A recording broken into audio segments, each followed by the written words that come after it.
Good afternoon, ladies and gentlemen. Dawid Tatar straight from Trixel Sprot ADCC event in Coventry. And with me right now is Marc, the fighter, the coach, the owner of FTTT Gym. So Marc, first of all, thanks a lot for coming in front of a camera. And maybe I'll give it out to you to introduce yourself in a few words. Okay, so my name's Marc Bearpark. I fight out of FTT Gym in Wellingborough. I'm also one of the coaches over there. We're an up-and-coming team. We've only been going since September, but obviously we've got a lot of fighters coming through now. We've got guys fighting MMA, Brazilian Jiu-Jitsu, submission grappling, Muay Thai and boxing. So we're an up-and-coming gym and we're going to get established very, very quickly. Okay. That sounds great. Well, you've mentioned you're a fighter yourself. So at this stage I need to ask you, what's your professional record? Okay, so for grappling, I'm 20-6 at the moment. I've won 20, lost 6. When I was fighting MMA, I was only 4-2. I retired from MMA. I'm getting a bit old for that now. But yeah, 20-6 at the moment. I'm competing again next weekend at the ADCC in Sheffield. So another win incoming. Sounds great. Well, so is Jiu-Jitsu the favorite martial arts discipline of your choice, or perhaps you have a bit more interest in the striking sports a little bit? My main disciplines for me, it's submission grappling, like the no-gi jiu-jitsu, and obviously wrestling. I absolutely love wrestling. I think the two go together hand in hand. They're very good to be put together. When I was fighting MMA, I did used to do quite a bit of striking, but I'd always use my striking to set up my takedowns and to get the fight to the floor as quick as I could. That's where I'm strongest. Yeah, sounds great. Well, many people watching us today, they are not, you know, an expert in terms of martial arts. So could you explain to us in just a few words, what's the difference between Brazilian Jiu-Jitsu and submission grappling? Okay, so with Brazilian Jiu-Jitsu, obviously you've got a lot of the ground art being shown. You know, you've got you can fight in the gi, you can also fight no gi. You've got a lot of submissions that go on with it. The difference with submission grappling is obviously you can use a lot more techniques that probably are frowned upon a little bit in Brazilian Jiu-Jitsu, like a lot more leg locking, a lot more toe holds, neck cranking and things like that. Whereas in Brazilian Jiu-Jitsu, they try to play to a fairer rule set, I would say, and things like not reaping the knee as such. But for me, submission grappling is real fighting. Oh, so, yes. Yeah. It must be a little vicious, right? Yeah, it is. You have some nasty injuries. You know, I've had a fair few bad injuries for years myself, but this is the sport we choose. It's a combat sport. You've got to expect to get injured at some point, right? Exactly, the name of the game that is. So, Marc, how many of your guys is fighting today? So today, I believe we've had 7 guys fighting, and at the moment, I believe 6 of the 7 have taken gold. Okay. So, good outing. Good outing so far. That's the best testimony, best advertisement for FTT you could have possibly imagined for today, right?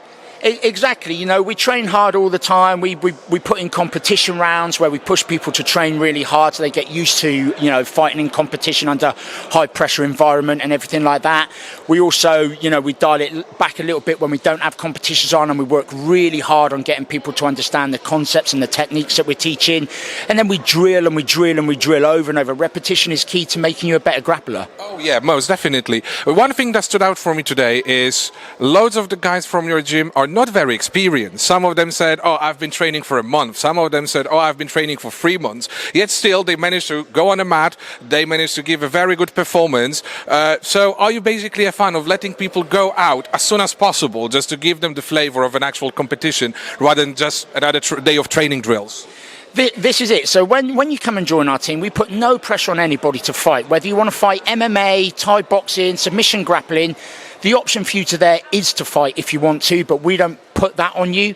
But what we do want you to do when you turn up is just to put your all into it, train as hard as you can. If a competition comes up, you can take part in it. Like today was a prime example. We have a lot of new guys started, a lot of them with training maybe less than 4 or 5 weeks, but they were all keen to step up. They were all keen to test themselves in a pressure environment, and it will only make them better when they come back to the gym.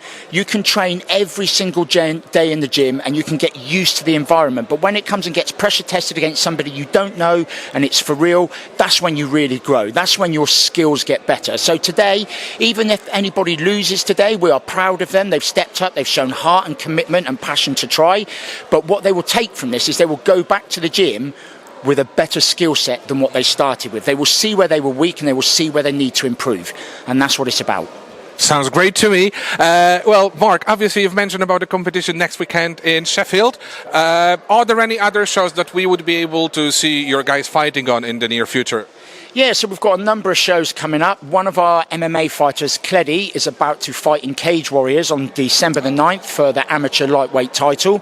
So that'll be a good outing for Cleddy. We expect him to win this. He's made massive improvements in his striking. He was already a seasoned striker when he came to us, but he's been over to Poland and over to Sweden, and he's really concentrated on his wrestling, his groundwork, and he's a completely different guy now to what he was.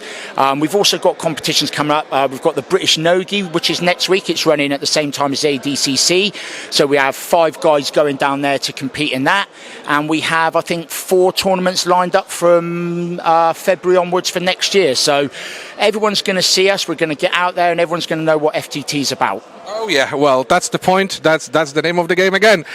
Mark, there are 2 standard questions I'm asking to everyone who's coming in front of our camera today. The first one is, what's your favorite submission technique? My favorite submission technique, I have 2. I like the north-south choke, and I like a high elbow guillotine. They are 2 of my go-to techniques. 9 times out of 10, if I catch somebody there, it's game over.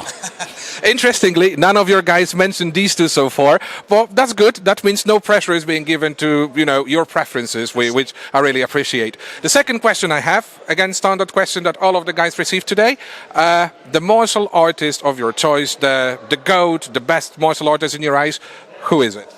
Georges St. Pierre, GSP. Without a shadow of a doubt, to do what he has done. He's not particularly amazing in any area, he's just good in every area, and he's really good at putting it all together.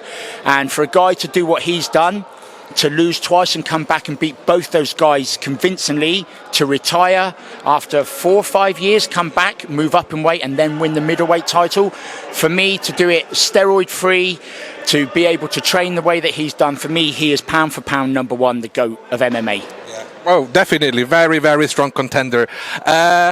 Just one question I just thought about. Obviously, we see a lot of Dagestani fighters in UFC nowadays, all of them coming from Sambo background, which is becoming more and more popular. Do you think that it had a massive impact on Brazilian Jiu-Jitsu, or basically all sorts of wrestling submission-related sports nowadays? 100%. Sambo, for me, some people will discredit it or whatever, but for me that is a serious grappling art, and it's one of the best grappling arts out there. I think it's a good counter to Brazilian Jiu-Jitsu, and all it will do is improve everybody's game. Brazilian Jiu-Jitsu has to come up with a way to deal with Sambo wrestlers. Sambo has to come up with a way to deal with a Brazilian Jiu-Jitsu athlete, and all it does is make everybody better. Oh yeah, definitely. Well, Mark, that's it from me. Just the very last thing, could you tell me exactly where we can find FTT Gym? No problem. So FTT Gym, Fighting Top Team, is located in Wellingborough. We're in the town centre. We're on Almira Street. We're open 7 days a week. We're open from 10 a.m. to 10 p.m. Anybody, any race, religion, creed, colour is welcome to come train with us. Experience levels from black right through to white, and anybody can come and be with us. FTT Team, your place to train. Mark, thank you very much. Appreciate it. All the best. See you soon. Cheers. For Trixel Sprot, Dawid Tatar.